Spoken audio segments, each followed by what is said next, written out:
जय श्री कृष्णा। गीता स्पंद के संग में आपका स्वागत है।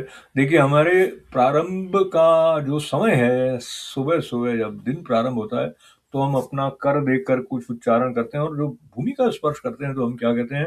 समुद्र वसन ये देवी पर्वत स्तन मंडिते विष्णु पत्नी नमस्तुभ्यम पादम पाद स्पर्शम क्षमस्व में। तो विष्णु भगवान की पत्नी है, ऐसा हम जो संकेत याद करते हैं उसमें, और क्षमा याचना करते हैं कि हम उन पर पांव रख रहे हैं। इसी प्रकार से तो पृथ्वी जो है वो, और जो लक्ष्मी जी हैं उनमें क्या संबंध है? गंध के द्वारा उसका संदर्भ श्री सूक्त में ऐसे आता है, गंधद्वाराम दुरादर्शाम नित्य पुष्टाम करीषिणीम ईश्वरीम सर्वभूतानाम तामियोपवये श्रियम। अब गंध शब्द को लेकर अब 9वें श्लोक में पढ़ रहे हैं, 7वें अध्याय के। तो भगवान यहाँ कह रहे हैं, पुण्यो गंध पृथिव्याम च तेजश्चास्मि विभावसौ जीवनम सर्वभूतेषु तपश्चास्मि तपस्विषु। तो कहा, पृथ्वी में जो पवित्र गंध है और अग्नि में जो तेज है वो मैं हूं। और साथ ही साथ ये भी कहा कि संपूर्ण भूतों में उनका जीवन मैं हूं, और तपस्वियों में तप मैं हूं।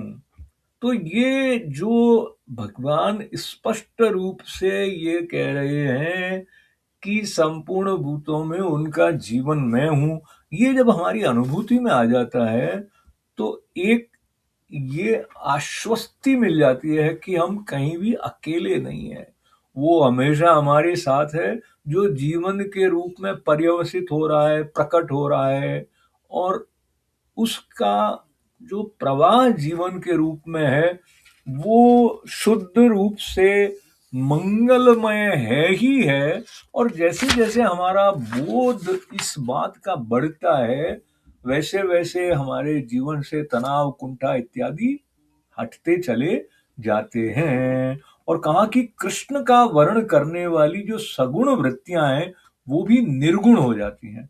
और ये भी कहा कि जब बीज को अग्नि में भून दिया जाता है तो उसके द्वारा कुछ और उत्पत्ति होने वाली स्थिति नहीं रहती है।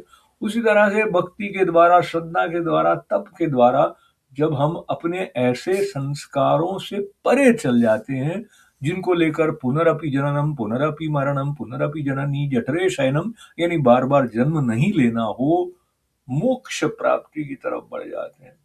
मोक्ष की इच्छा होगी तो मिलेगा ना। तो है क्या हमारी इच्छा मोक्ष प्राप्ति की? चिंतन करते हैं। जय श्री कृष्ण।